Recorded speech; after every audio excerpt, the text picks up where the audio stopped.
Welcome to the Pastor's Connection podcast, where we delve into the heart of ministry and explore the challenges and triumphs of pastoral life. Join us as we connect with inspiring leaders, share insightful stories, and equip one another with tools for effective ministry. Together we can foster a community of support, encouragement, and growth in our calling.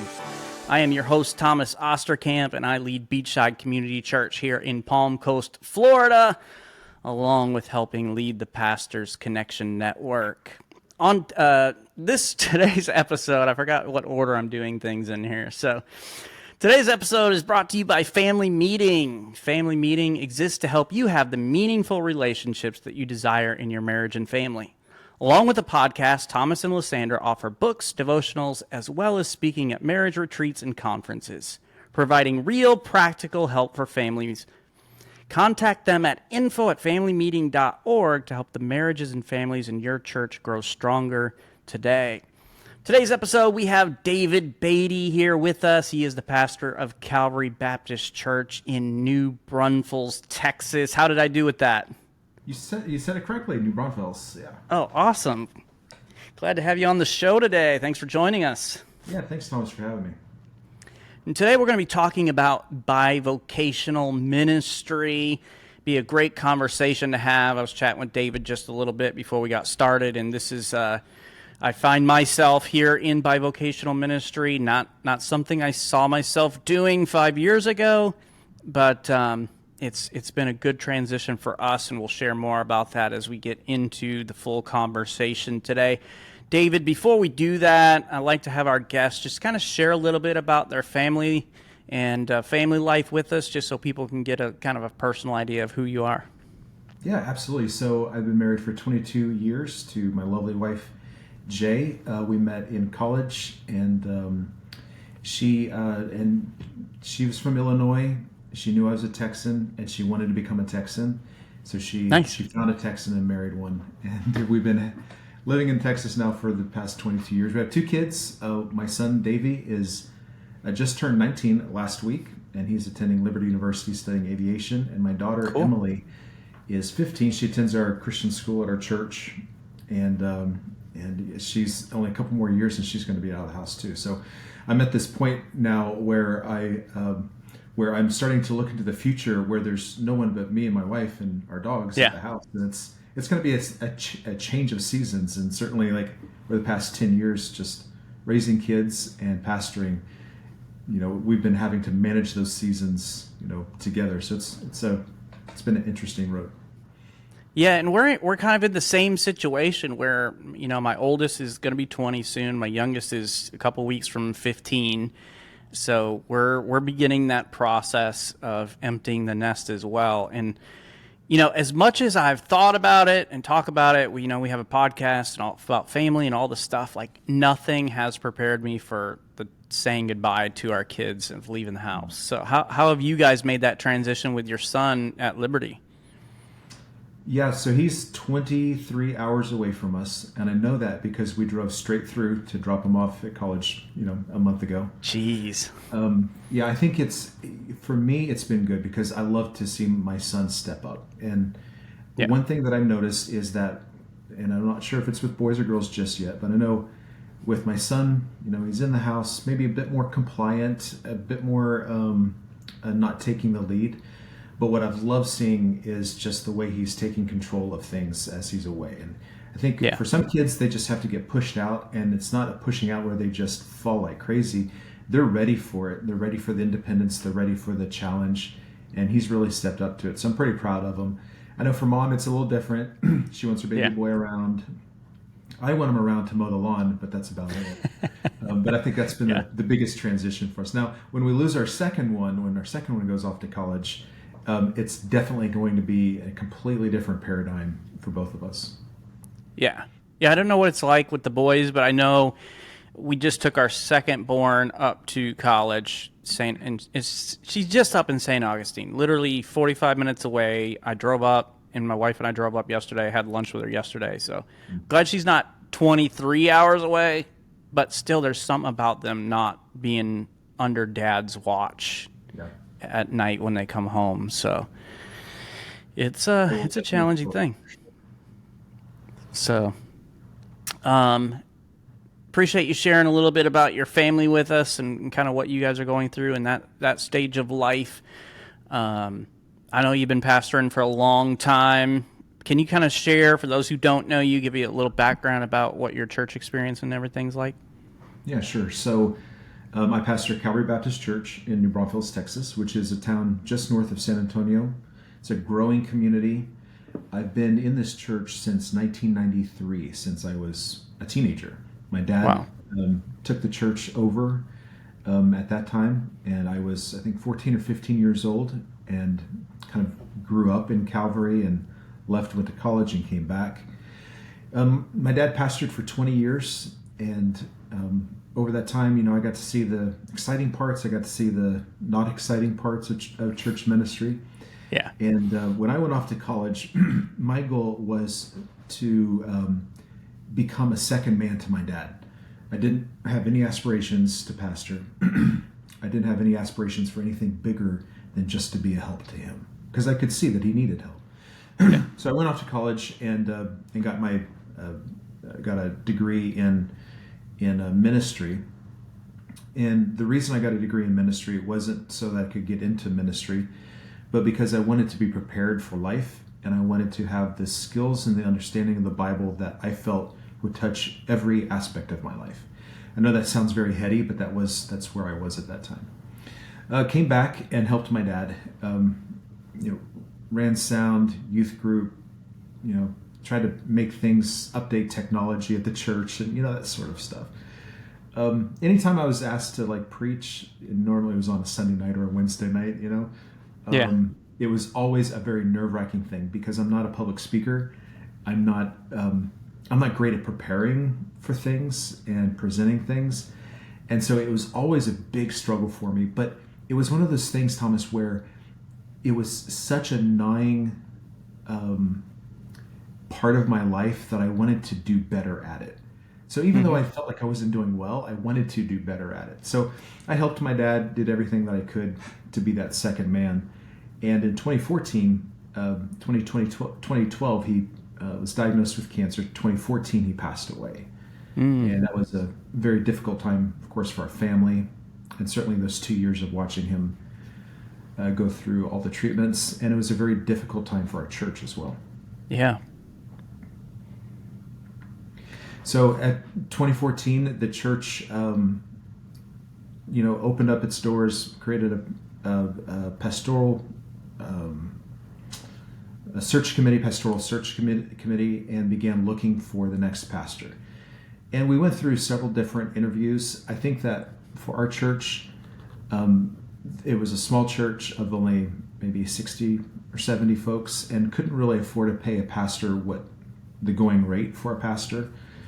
And so the people that would come, by and large, the majority of them were people that were retired.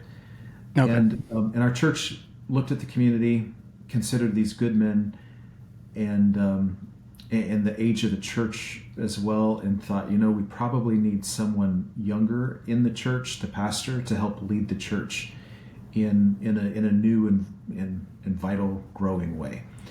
But the problem is the church couldn't pay anyone to do that, or Sure. couldn't pay anyone a living wage.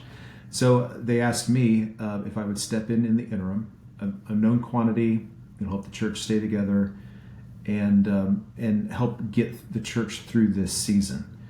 And I agreed to 6 months. This is kind of the famous last words, right? I agreed to 6 months, and the church voted me in.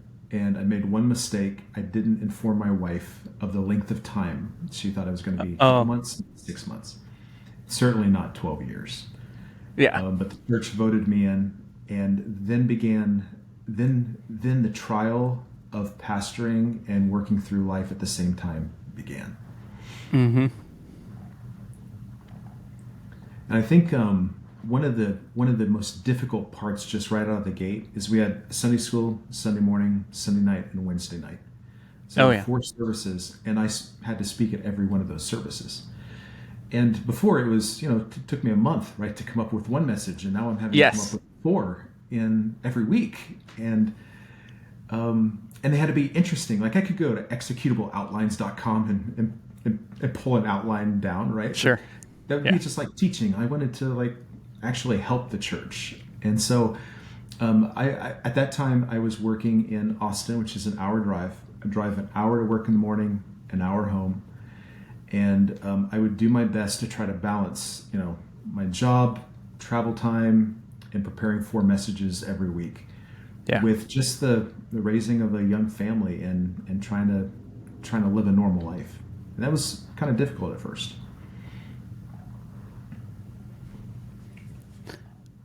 So you have such an interesting story, because I think about the situation with your dad and passing away, and he's your dad, he is your pastor, and then you are, you come in and you kind of step up to kind of help your church heal from that and transition and move forward. What was that whole experience like, where you're trying to grieve yourself, but also help these other, your church members walk through that situation as well? Yeah, it's a great point. Grieving the loss of a parent after spending a season of 2 years grieving was difficult. Yeah. And personally hard to overcome. But he also had 12 grandkids who were grieving, and 4 kids, myself included, that were grieving. And then we had a whole church that was grieving and had certain amount of expectations on, me coming in and what to anticipate and all the rest of it. So I don't know, those first 2 or 3 years, I think were all about me trying to recover from the pain that I was going through, and as well as trying to fill an amazing void in a church that was also struggling. And it had to have only been by the Lord's help that I didn't quit during that time, because I went through a very dark season with my dad passing, and with the load and the weight of responsibility that was on my shoulders at that time. And as you know, and as men that are bivocational know, when you're working, there are expectations that are set for you, right? You have performance reviews, right? You have customers that will like you or not like you if you don't perform. There's getting hired, there's being fired, there's being laid off. There's an entire parallel track of work that for many people it's a 100% consumption of life, right? But when you throw in pastoring, the parallel of pastoring is a greater emotional, spiritual, psychological, physical drain than even work. So carrying on those 2 parallel loads can be really, really hard. Yeah. You're trying to juggle full-time job, full-time pastoring if you're going to do it right, and then family as well. And so trying to juggle all that stuff. Now, what is the company you work for now? I think it's different from when you took over as pastor, if I remember right. What are you doing now for like your secular job? Yeah, sure. So I've been really blessed to be in the technology industry and high tech, and I've been able to work from home for the past 6 years. This dramatically decreases the strain on family life and the strain on just balancing all the ministries. Yeah. And so my particular kind of role, you can see these meta glasses in the background. I'm in high tech with VR and AR. Right now I'm working on the rollout strategies for AI for a company, consulting with a company, helping them roll this out, as well as helping them build out an enormous e-commerce platform that is taking advantage of all the various AI tools that are out there today. So, when you add in something like that, there's some jobs where there's a bit of where you can balance between brain and physical. And unfortunately, my job has been brain all the time. And when you have, when your brain is being inundated by 2 different jobs that need the same kind of allocation, it could be really hard. Yeah. It's because you're only getting kind of respite, right? Your brain is always having to be creatively coming up with new things, creatively moving in directions that no one has thought about, leading large teams and leading strategies. And you're doing that in both worlds, right? Yeah. And that's like the exact opposite of what we do. So my wife and I, we are professional painters, so we paint interior, exterior houses, and it's like I hate it, but it pays the bills. I love living in Florida, and I love that when I'm doing it, I don't have to do anything social. I don't really have to think about anything. I put in my earbuds and I just mindlessly make sure that it happens. So having to think for both jobs, I mean, that can be a little bit challenging, I'm sure. Yeah, and I'm sure the guys and folks that are listening kind of understand that paradigm, because when we're looking for a job, one thing that maybe a paradigm in which I was raised is that pastors are sold out lock, stock, and barrel to pastoring. They get a Bible degree. They completely give themselves over to the ministry. There's no such thing as bivocational. There's no such thing as like having your feet in two worlds. You just need to like jump off of the cliff, and the Lord will provide the net, and He will save you. But I think as many bivocational pastors or aspiring pastors have found out, that it doesn't necessarily always play out like that. And many times what God's expectations of us are different than the expectations we in our traditional cultures actually expect. And there are times where the expectation and the actual requirement of the church is for you to have a full-time job and for you to pastor. And that shouldn't sound weird or unique. In fact, I think it's probably going to become even more prevalent as the cost of living increases and wages remain stagnant. It's going to be very difficult for pastors to just be full-time pastors and be able to earn a living without having a second type of income. Yeah, I know that we couldn't do it here. We just couldn't live here. I couldn't pastor here if we weren't bivocational. So, you mentioned the Meta glasses. Have you been able to try out the new Meta glasses? I think they just announced them within the last week or whatever. Yeah, it was announced Tuesday. I haven't tried them out yet, but you can see I have the Apple Vision Pro, which is just an amazing, beautiful work of art, and then I have my Quest 3 over here. So definitely augmented reality is the future, and I have the Meta glasses, the Ray-Ban Meta glasses, and they're pretty cool. Like you can look at your wardrobe and say, hey, which one of these shirts go with these pants, and it'll talk back to you and tell you. So I think that's a brave new world out there around AI and AR, and there's some really cool technologies that are coming down the pike that I think we should all look to adopt as early as possible and see how they can help us in ministry. Yeah, and that might be a conversation that we have to come back and have together, because I would love to pick your brain and talk about that sometime, because there are so many possibilities out there for reaching people. Everybody lives digitally now, and so we literally have a chance to reach the world.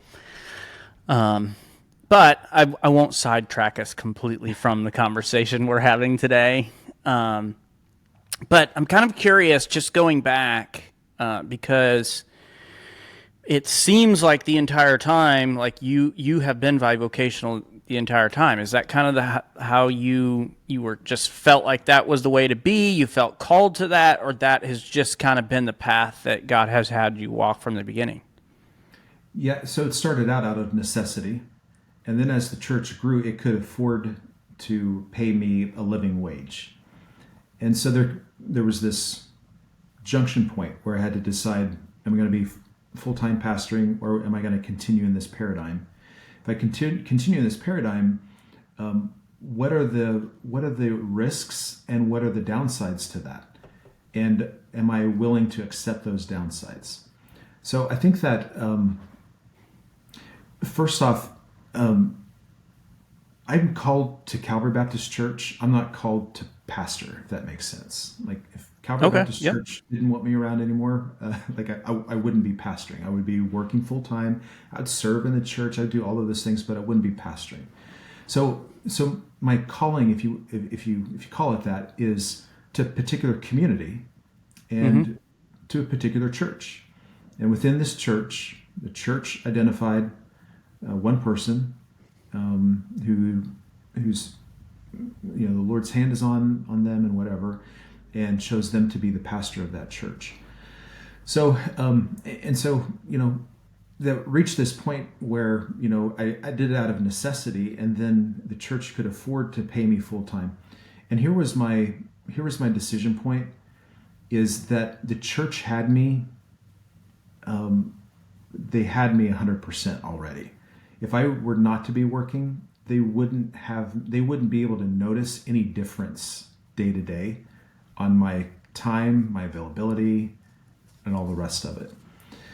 So I said, you know what? Probably what would be best, because I have limited skill sets in this world too, right? As pastoring, there's things that I'm not good at.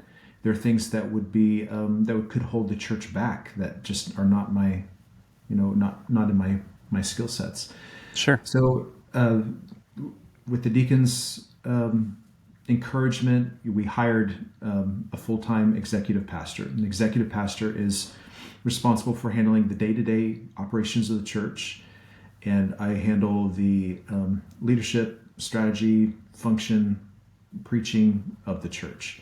And so that was our first hire, and that relationship was to be, just somebody to take care of the day-to-day, keep me on task, give me a sounding board, a person that I can talk to and befriend and do ministry life together. And so, and that paradigm is carried through over the past 12 years. I've continued to work full time. I've been through many different jobs, and I've pastored full time. And I will say with this that whenever a person who has a full time job is considering pastoring, you don't have to live in two parallel worlds. They can intersect. In the way in which they intersect is the professional development that happens in both will help each other out. So for instance, had I not pastored, I would not have, grown in my career. Like, it just completely 100%. I would not have been the kind of person that would have been able to excel and get the jobs that I've had if I had not pastored. So I looked at my role as a pastor as growth opportunities that can be transferred over to church. But the reverse is also true. The work organizational experience, the free training, the life experience, the working with interpersonal people, all of those things translate back to church and ministry. So whenever folks are considering bivocational ministry, they should put the pedal to the metal on both of them, whatever that looks like, and seek to excel in both of them at the rate in which they can go, and allow the Lord to really bless them in both avenues. So you're talking about, hey, one doesn't necessarily have to be sacrificed for the other or hurt because of the other. They can, be mutually beneficial. And I agree with that. How do you kind of balance the demands of shepherding a church with the responsibilities of your full-time job as well? Well, it comes with trade-offs, right? It means that the church has to grow in a different way. It means the pastor is not going to be completely available all the time. Expectations that people have coming from other churches may not be met at Calvary, right? Yep. So what we have is a pastor who has limited time, limited energy, limited resources, and he has to pastor and he has to work at the same time. So I think that in terms of like balancing those two things, one of the things that I did maybe incorrectly is think that I could, that I should push myself, I should accelerate 110% in both. Something has to give. And I think maybe you and I have talked about this before. You really only have 24 hours in a day, right? You only have a certain amount of energy until you're completely depleted. And what I would do is I would allow myself to run out of hours in the day. I would allow myself to run out of energy, and I would just keep on going because I wasn't good at listening to myself and observing life and understanding that something always has to give. You have a pie, right? And there's something that's going to have to give in that. And I think in some respects, because I wasn't like aware of my limitations as much, I didn't have margin for Sabbath rest. I didn't have time where I just stepped away and did not do anything. And there were times where even my family would have not had the best of me because I was preoccupied with church things. So there's always going to be like a trade-off, and the trade-off has to be agreed to and understood by the church, has to be agreed and understood by the pastor. It's not bad trade-offs, but maybe God's expectations for your church and for you are different than what your expectations are, or what other traditions have assigned as the expectation for you. And you have to be okay growing in a unique way, right? Yeah. I like that. And it gives opportunity for other people to step up and truly use their talents, abilities, and gifts, and gets the church off of the focus that everything has to be done and should be done and run through the lead pastor. And it's like, yes, we should, and you've talked about the fact that you are the main person who sets the vision and direction and all that kind of stuff, but doesn't necessarily mean David has to be the one to make sure everything at Calvary gets done personally. I want to go ahead. Yeah, just think through that too. Like, there has to be a certain amount of faith that you have to have as a pastor that things will get done, even if they don't get done the way you would like them to get done, right? Yeah. And a certain amount of delegation that you have to learn, and a delegation and follow-up that you have to like become disciplined in order for other people to grow. That's a really hard thing to do, right? Yeah. Yeah, I was going to ask you, is that something your job helped you learn? Is that something like, obviously some guys are better at delegating and, not micromanaging every little thing when it comes to the church. What was that experience like for you? Has that been difficult or what? Yeah, I think delegation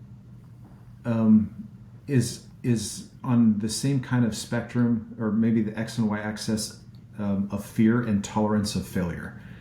So you have delegation on the X and fear of failure on the Y. When you delegate something, you want it to be turned over to somebody that can manage it, will do it long term, and will grow in it without a lot of oversight, right?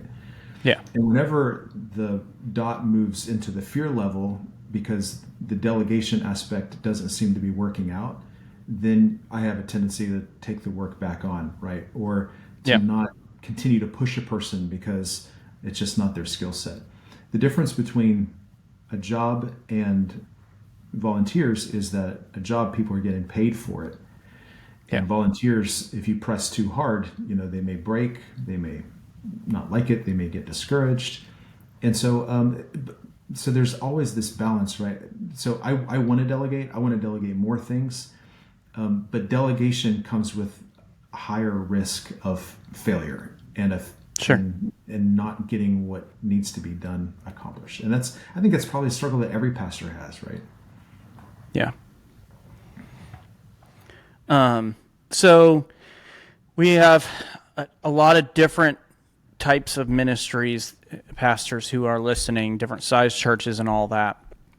I'm kind of curious what your experience has been as far as like staff pay, whether it's lead pastor or assistant pastor or something else. I know historically my experience has been pastoral staff severely underpaid and yet expected oftentimes to give the church full time and not do anything else.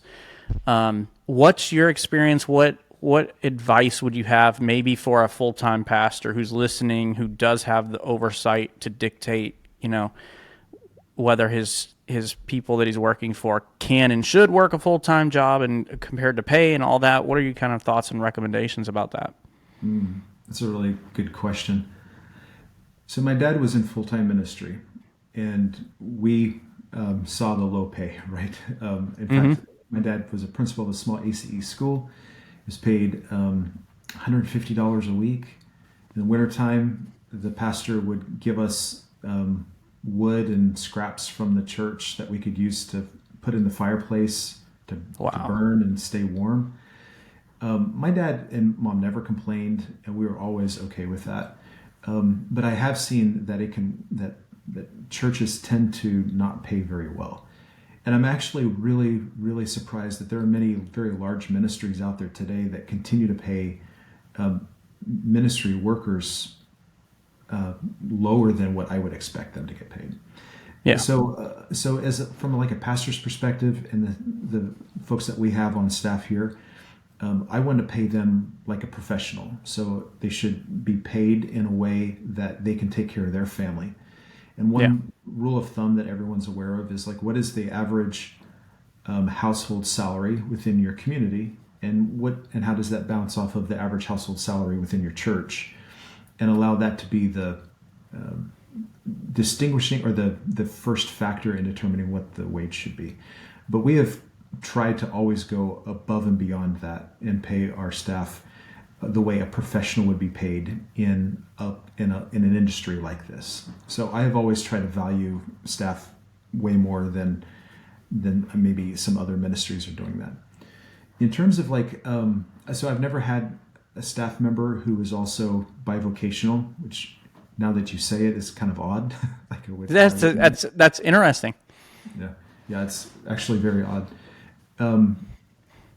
Probably it just takes a really unique skill set, and I know the time crunch, right? That jobs can pull you in a certain direction for weeks, and if I'm pulled in a certain direction for weeks and he's pulled in a certain direction for weeks, then really we're not getting ministry done, right? Yeah. But there has to be a balance, and you have to find the right person to do that too, right? Sure.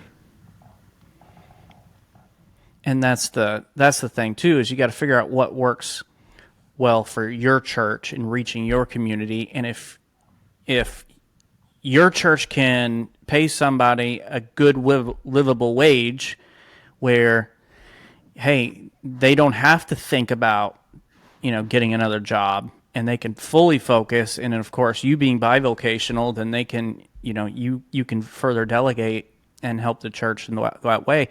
Some pastors, lead pastors, they're the ones who are going to be paid full time, and then what they can do is they can staff with part-time people, bivocational people, where it's like, we can only afford to pay you this much. We're not going to expect full-time work out of you because we're not giving you full-time pay to live in this community, which is typically the opposite, right? It's like pay half-time and I expect full-time.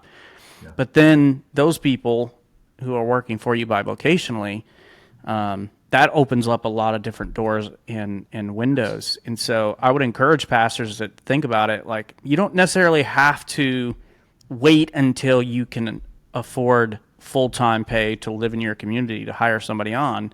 You can bring people in with the expectation like, hey, you can come get a job and we'll supplement that. You'll be bivocational and get started in ministry. And then, hey, that may work out for your church, or you may work towards getting them full-time. But there's pluses and minuses both directions, but you have to do what's right for your church. And I love that you found that for your church. Yeah. And to that point, like, I think every person, what I would love is more career professional people to get into full-time ministry. They have a stable job. Many of them have flexibility in their workplace, and they have a passion to serve in a church, but they don't feel like they could be called to pastor, or they don't feel like they could be called to, do some of these other roles. And if we have people on the call, on the podcast that are career oriented but have a heart for ministry, maybe they're raised in ministry, I would really encourage you to consider that there are churches out there today that are not pastored that would love to have someone like you come in and just shepherd them and help them. And I think that we all know there's more churches out there today that have no pastors than there were 15 or 20 years ago. And what a great opportunity you have to bring your skill set and your professional experience into a church that desperately needs that. Yeah. Or come alongside a church plant. Maybe they have a lead pastor, but that's all they've got. And so maybe you're not called to lead or be the under shepherd for that church, but you can come along and say, hey, I can help. I already have a job. I don't need much. It's like, what a blessing that would be. So let's kind of chat a little bit about there's obviously advantages and disadvantages, but what are the advantages that you've seen being bivocational that maybe make you a little bit more effective in reaching your community? Yeah. So I think it's just a really strange paradigm that the pastor doesn't have an income. And today I don't draw an income from the church. That's just my where I'm at right now. Mm-hmm. And one of the craziest things I've seen is people coming to the church, finding out I don't have a salary, and then posting it on Facebook. I think there's something about churches and the suspicion around churches that the pastor is in it for the money, and he's in it to enlarge himself, and sometimes you do actually see that. I think in some way that is an interesting opening to minister to the community, because people see you as an ordinary person going through life just like they're going through. They don't see you as an odd person, right? You're going through the same experiences they're going through. I love that I have people in the church that call me for career advice. They ask me, hey, what do you think about this job? Can you look at my resume? Hey, I'm thinking about this certification. What do you think about that? I'm really, really pumped that I get to help people in their career, and that they trust me to give sound or wise advice to help them. So I think that helps from a community and even from a work standpoint. I never lead with pastor. Like in my Zoom, it's not David Beatty, pastor. In my LinkedIn, you won't find me listed as pastor. I find the title to be more of a distraction than a help. And what I want my coworkers to know, and even my community to know, is not that I'm clergy with a big bumper sticker on the back of my car, but I'm a Christian that loves them and wants the best for them, wants them to see the Lord, and see their family grow in a nurturing, healthy way in Jesus Christ. And so, not calling myself a pastor or wearing a backwards collar or anything like that, I think it helps too, because I'm just an ordinary person that knows Jesus Christ, that has answers to questions that they have. And I look for opportunities, to speak into people's life, both in our community and, in the workplace. And those opportunities come about all the time. Yeah, I know for us, doing the painting, we step into people's homes, and that I wouldn't meet if all I was doing was leading Beachside Community Church. I would probably never meet them. But because they need or want something painted, we come in and we're able to make connections, have conversations, pray with people that we've never met before. We've had people come to our church that probably wouldn't have come otherwise, but we were able to make a connection with them. And I think for a lot of pastors, they spend most of their time dealing with people who are Christians and can rarely be around unsaved people, and yet we're telling our church, go out, be a witness, and yet we rarely spend time doing that. And so having a secular job that puts you in connection with lost people, I think, is also another great aspect of being bivocational. And don't we see all kinds of examples of this in the New Testament? We see Paul working a full-time job. We see Jesus for 30 years. We assume for 30 years he was a carpenter, making things, creating things. I think the paradigm that, Thomas, that you and I live in is a very natural outcome of the reading of the book of Acts and what we see in the life and ministry of the apostles of Jesus in the New Testament. It's not to say that there's not a place for full-time ministry people. It's super, super helpful when that's the case. But no one who's bivocational should say, I am living in a less than ideal situation. And one day I will be able to live in an ideal situation. Because if God has called you to be bivocational, he has not called you to sacrifice everything to a greater extent than just a full-time pastor. He's given you the capacity to do both at the same time. So rather than saying, man, I can't wait till I jump into this, Just be satisfied with the season that you're in. Understand that God's given you all the provision to do the work that He's called you to do, and don't always feel like you're in a deficit.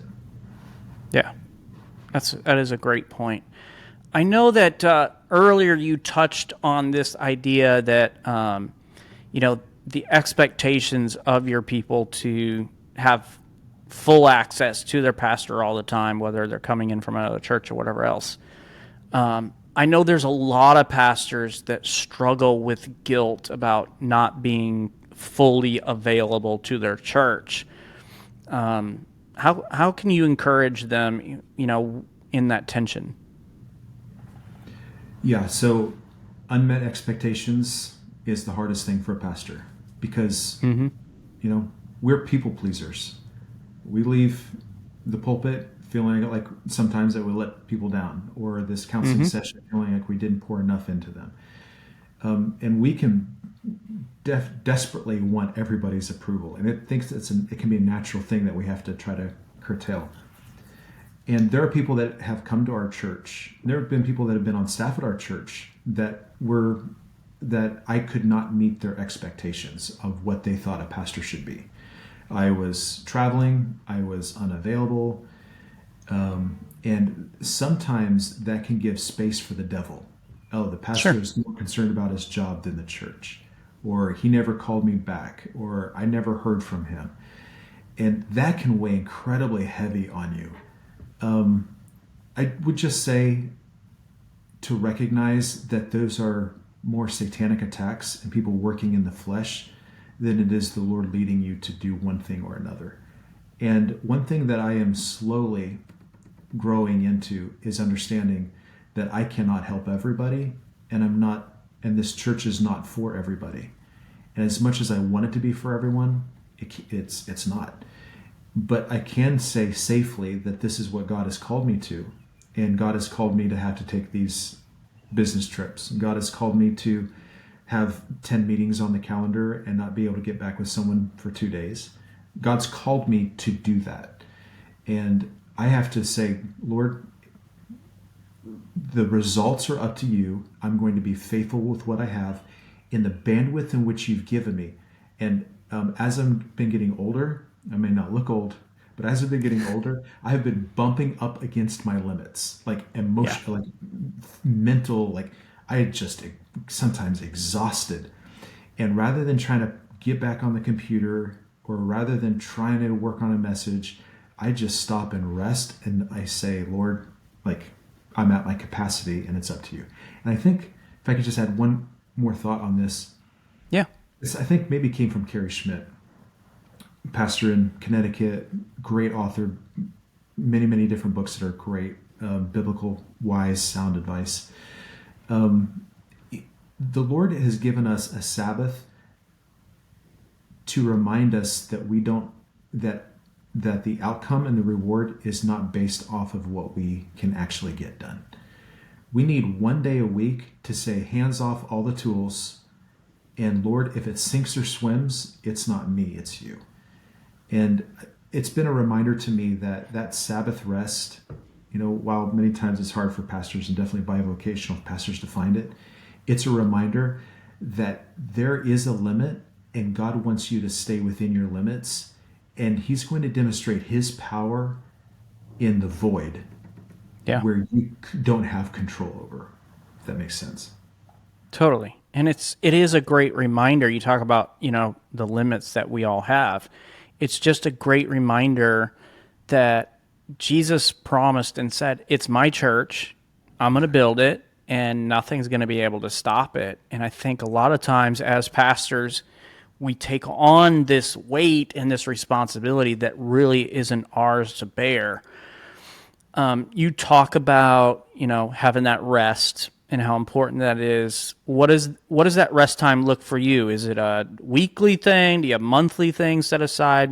What does that rest look for you? I'm not good at this, to tell you the truth. So please don't come to me for advice on how to have Sabbath rest in being bivocational. I will say that we have eliminated Sunday afternoon services. Okay. So Sunday morning, after I've preached, I have the entire afternoon. This is this, Sunday afternoon is the furthest away from any kind of obligation that I have in the entire week, right? And I rest. I do fun things. I play video games. I do things that don't bring about any kind of productive result. And I think that is a form of that faith. I am not going to do something that tees me up for work the next day, that tees me up for church next week. I'm just going to do something that is recreational. I'm going to allow my soul to rest, to relax. Good. And, and a lot of it does depend upon what your job is also, right? Because like for us, what we do, we have a lot of control over. There's a lot of flexibility when it comes to setting up a schedule for painting somebody's interior exterior of their house. And so for us, we can say, you know what, we're not painting on Friday, and Friday is going to be our family day. And I can say, you know what, I'm going to take it pretty easy on Saturdays just to make sure I'm ready to go for Sunday and go over the last minute details. And yes, I'm working, but nothing too strenuous. But, if your job is dictating, no, you work Monday through Friday, that may dictate, you've got to make sure you're ready Saturday. So finding whatever that looks like for you as a pastor, as a leader, to figure out, okay, what is the rest time that I can have? And maybe it's vacation. Like, okay, we're going to make sure we get on a vacation, a couple times a year or whatever.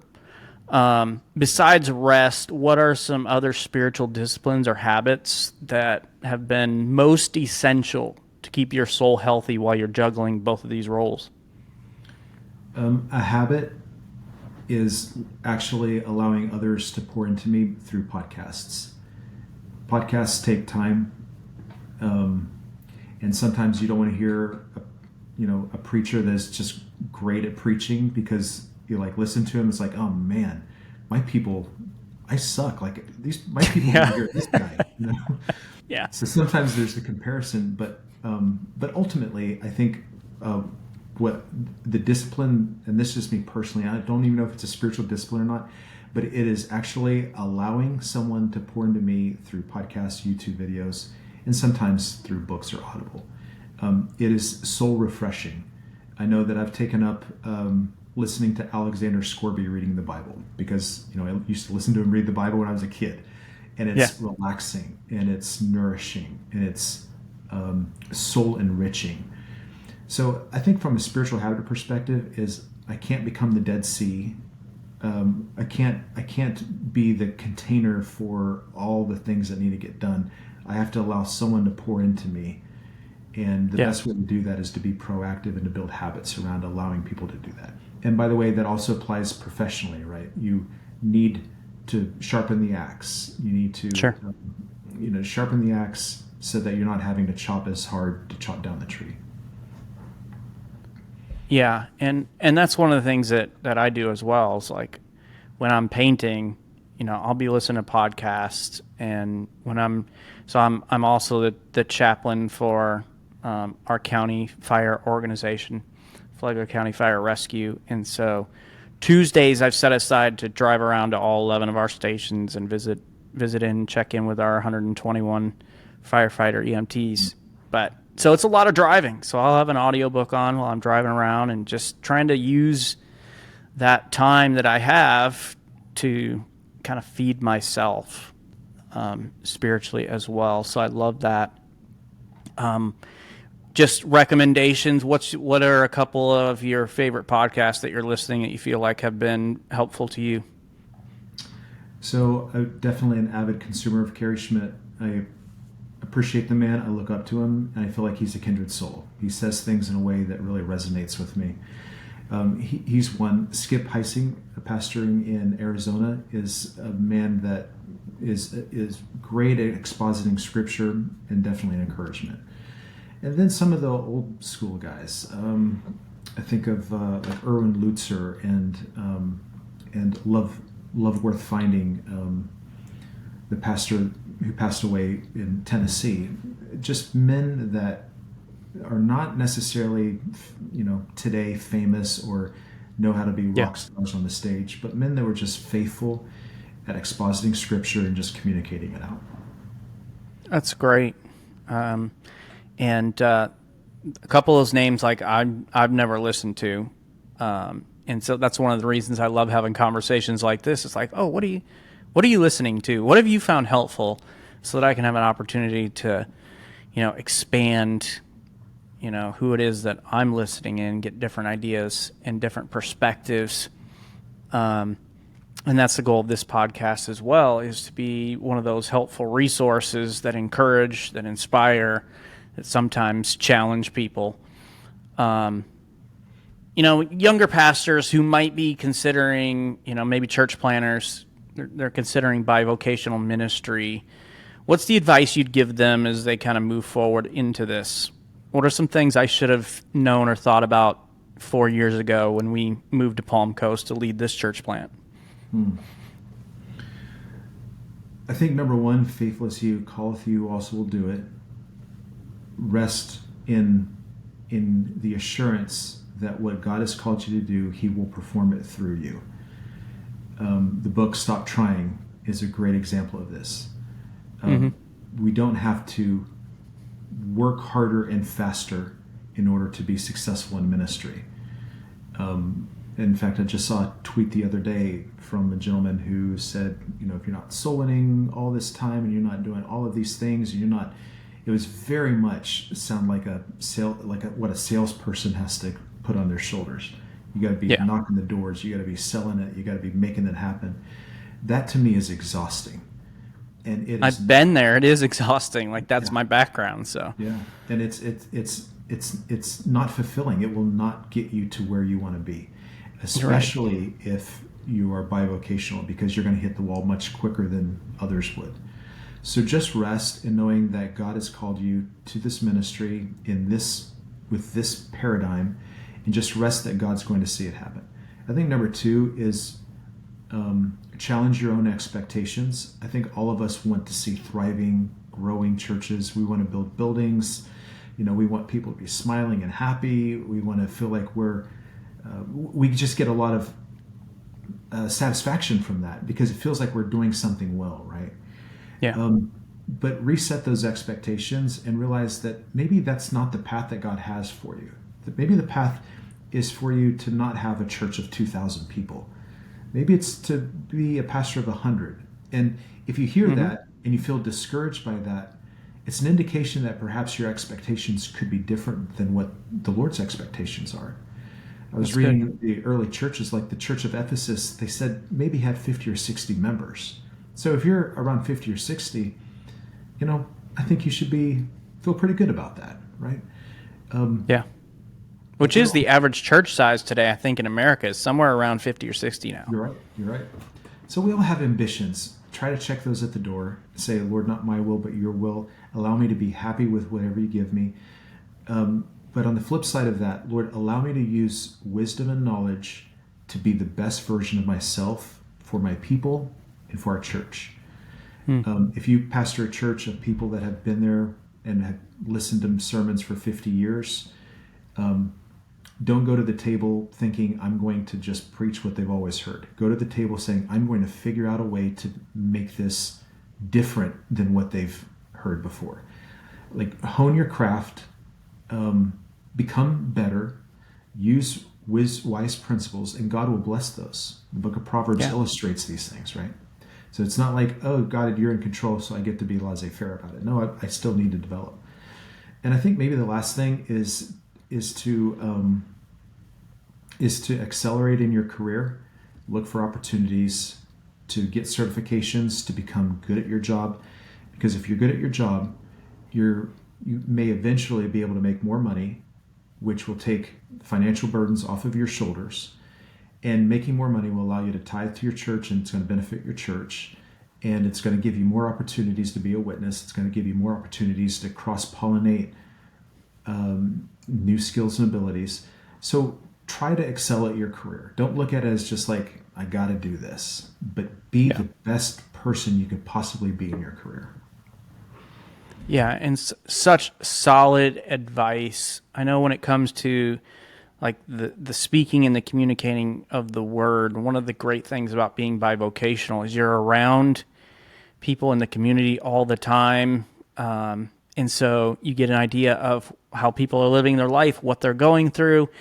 You also get an idea of what your people at your church are going through, where they're financially dealing with things and they're tired and they're worn out when they come to church. And so it gives you a lot of good insight into what your people are going through so that you can then take the word and with knowledge apply it to exactly what it is that they're going through right where they are.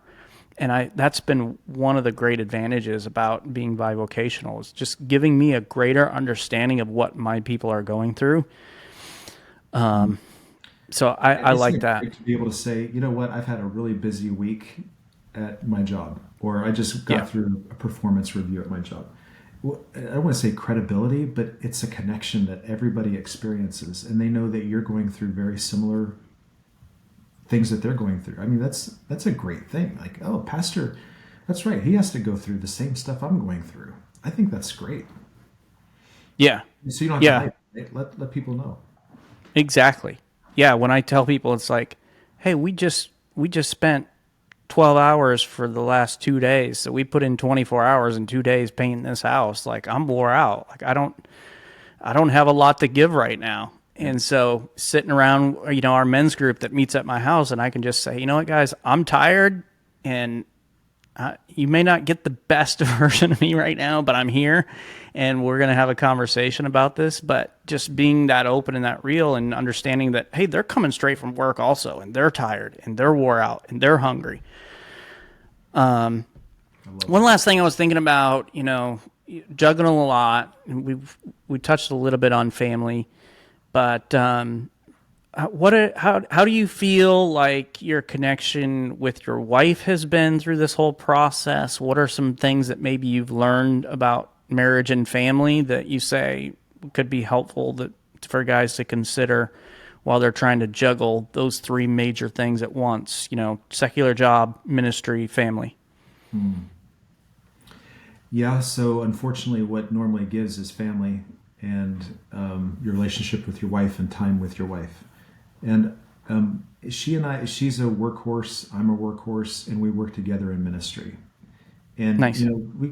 It's fun. Like this is how we bond. And our kids have always worked in ministry with us. But what I have noticed is that for me, there has to be non-church things that go on with my family and with my wife. We need to have our own special times that are way different than ministry. Because if it's not, then ministry is the only tie that binds my marriage together, and that's not a safe place to be. So what we try to do, we do vacations, but we try to go to different places that we wouldn't normally go. And she and I, we don't talk about church. We only chat about church, and we only chat about church through our Google chat, our workplace chat. So we try to not talk about work when we're with one another. And when we're working together, we'll do it through chats. It's asynchronous. I can get to it when I can. She'll get to it when she can. And that's how we tend to try to bifurcate, between ministry and personal life. It's just some thoughts. I wouldn't say that I'm the best at it, but I am working on it for sure. Yeah, and I think that's healthy, just to figure out when is that time where it's just about us and it's not about anything else. It's not about church and ministry. My wife tends to want to chat about everything. I'm more of like, let's turn it off. And so we've kind of got a system where she'll say, is it okay if we chat about this right now, this certain church thing coming up or this thing that happened? And sometimes I have the capacity to say, yeah, let's talk about it right now. Sometimes I'm just so exhausted. I'm like, can we talk about it later? Because I just don't have the capacity right now. But figuring out what works for your relationship, and then it's not just about church or ministry or even the kids, developing that relationship, because eventually kids are going to be gone for both of us. That's within the next couple of years, right? Ministry could be gone. That secular job eventually, hopefully you'll retire, right? And so what's left? it's my marriage. And if I don't work on that, eventually we're strangers, and that leads to a lot of separation. Yeah, for sure. And I try to do the same thing with my kids. My daughter loves to talk about her church and school is her life, right? And when I'm with her, I don't want to hear about the person that hasn't been at church for 3 weeks, right? Like, that reminds me of my job. So I prefer to talk about like you and your friends and things like that. So, it's definitely a balancing act, and God gives us the grace, and He allows us to toughen up just a bit on some of these things. But ultimately, you're right. Like, if everything disappears, the only thing you have left is your wife and your family.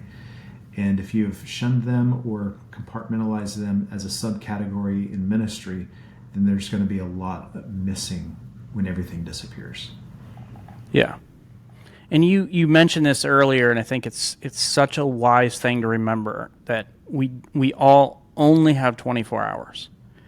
And for those of you who are bivocational, who are listening, the more you have going on, the more intentional you need to be about scheduling those 24 hours so that you can accomplish the important things you need to accomplish. And so, yes, you need time to do your job. You need time to do ministry. You also need to make sure you have time with family and rest and all those things. But being intentional with what those 24 hours are. Now, David, you touched on this at the beginning of this conversation. I want to kind of wrap up with this as well. Just let's look ahead. We've kind of seen some things happen in the last 10 years, a shift that I think has happened when it comes to bivocational ministry. Well, what are your thoughts on that as we kind of move forward and what that might mean for the future of the church? What do you see when it comes to bivocational ministry? I think it's the future. I think it's the paradigm of the future. We need to embrace it and figure out how to make that work. I think that less people need to be majoring in theology and Bible and maybe minoring in that, majoring in something that will provide an income for their family. I think we need career folks to build this awareness that the Lord could be using them to start a church, or as you said, help in a deep way, increase their capacity in helping in a local church like a startup church. So I see it as the future. And I'm pretty excited about the next generation. These kids, 25 and younger, they're going to revolutionize the world for Christ. I firmly believe that. And they're going to do it in non-typical ways.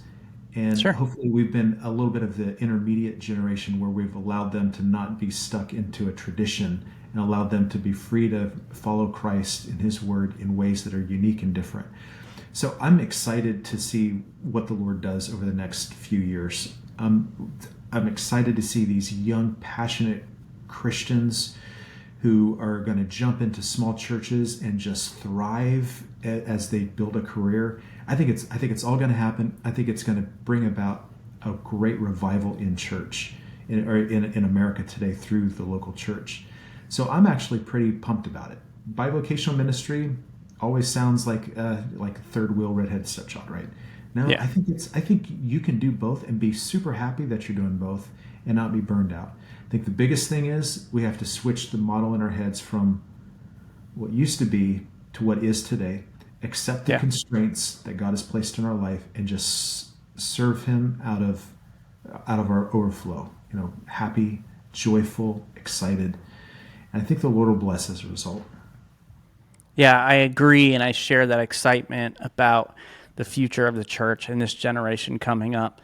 David, where can people connect with you if they have some questions, they want to continue the conversation, pick your brain a little bit about this or about tech or other things? What's the best way they can reach you? Yeah, so you can email me at dbeatty@cbctexas.org, and or you can find me on Facebook at facebook.com/dbeatty, Beatty.